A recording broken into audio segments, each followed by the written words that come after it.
Hey guys, it's CarGuy 11. You know, one of the biggest reasons I decided to replace my daily driver this past year with the Mach-E was because my previous daily, my Jeep Cherokee Trailhawk, did not have Apple CarPlay. And all of my other cars did, all the sports cars do. And I really wanted that updated technology. So I bought a new vehicle to get that. Well, you don't actually have to do that. And in the case of my girlfriend's 2012 Honda CRV here, obviously it doesn't have Apple CarPlay.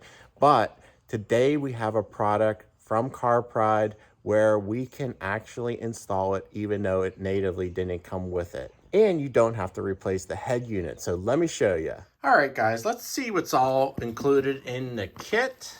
And this is the CarPride 103 Pro.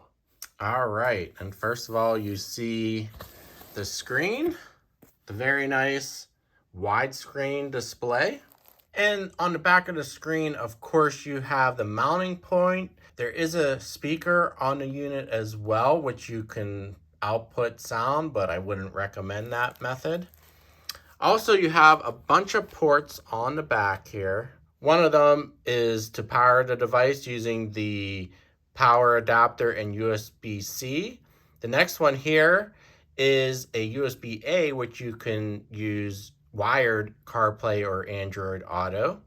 And then there's an audio out for your aux cable that comes in the kit. The next one is a camera in. So you can actually hook up a rear view camera if your vehicle doesn't have one. This is an optional accessory though, you'd have to buy. Next, there's a card slot if you wanted to play videos or music from that. Of course, there's no card provided. And the last one is a mic, an external mic. I guess if you had a noisy car or truck, that's also not included in the kit. Let's see what else is in the box. All right, so you have one suction mounted stand. So this suction mounted one can be attached to your windshield and mounted on the screen. Also on the suction mount, there's an extendable arm where you can bring the unit closer to view or farther away, depending how far your windshield is. So pretty cool. There's also a sticky one where you can stick this one on the dash. So there's a double-sided sticker that you can place on the bottom of this stand and then mount the screen. So we'll have to see which works best on the vehicle or on your vehicle. Also, you have an aux cable that you can connect the audio to your aux input in your sound system if you still have that. And here's the power cable with the USB-C, and that will power the device. You also get another suction pad if you want to stick this piece on the dash and then use the suction mount. That would work with that piece. So again, it depends on your vehicle which installation is going to be best. And then of course you have instructions for how to use it and how to install everything. So let's get to the fun part and get this installed on the vehicle. Now, as a first step for mounting, I just used the included suction mount for the windshield.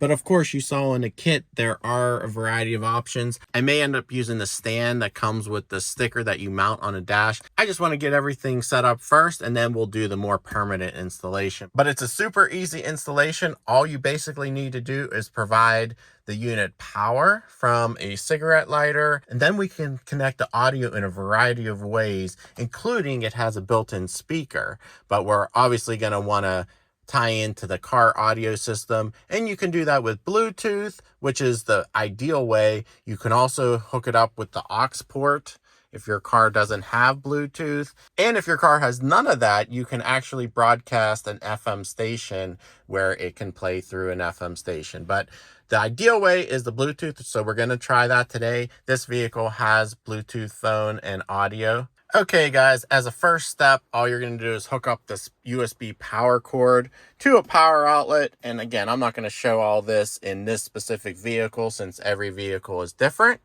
But all we're going to do is simply turn the car to the accessory position to get the power flowing. We'll let that screen boot up. CarPlay, as you can see. I will put a product link below. As you can see, a nice widescreen display, but first we have to hook everything up. So the first connection we want to make is the phone to the CarPlay unit. And in this case, we're connecting Apple CarPlay, but it will work for Android Auto as well. And I'm just going to select the one down here for the wireless connection. It's asking the pair. And then, of course, you go through all your prompts to install CarPlay. It says use CarPlay. This is a wireless CarPlay as well, and wireless Android Auto. You don't have to plug into the device in order to get CarPlay. So very cool. It already brought up the maps, and you have all of your apps right on screen. So that's that connection. Now we'll connect this CarPlay unit to the vehicle. So we're going to go back to the home screen, this car home button. And then we're going to hit the transmit button. And we're going to transmit it via Bluetooth. So now we got to prepare the car, or your car in specific, for this transfer. And in this case, we're going to hit the phone button, and it's asking, would you like to pair a new phone? Yes. Okay. The pairing process requires operation of a Bluetooth phone. Okay, after it got through its warning, we are selecting this CarPlay. Not every car requires the PIN, but that's fine. Connection setup is complete. The phone has been added. Okay, so once you have both the phone connected to the unit and the unit connected to the car, it will automatically connect each time. It's wirelessly. It's very sweet. So I'll show you here. Turn the car to accessory mode, and it's going to boot up. It's booting up the car's Bluetooth system. The CarPlay's booting up, and it should go right to CarPlay once it loads. It'll take a second to load, of course. Okay, it's playing from the speaker of the unit, and then it should transfer the car once. The car takes a little bit of time to load, and there it is. So yeah, your car may be different, quicker or slower. I'm going to turn this off before I get a copyright strike. But yeah, very cool system. You can update an older vehicle that's still in great shape and good quality, and have the latest technology, which is so cool. So I will put a link below if you're interested. I may have kept my Jeep a little longer, to be honest, if I would have known about this product last year, but this is super cool. I will clean up the wires and install this a little bit more permanently, but just wanted to get everything working. So tell me, guys, below, do you have an older vehicle that you could use this for?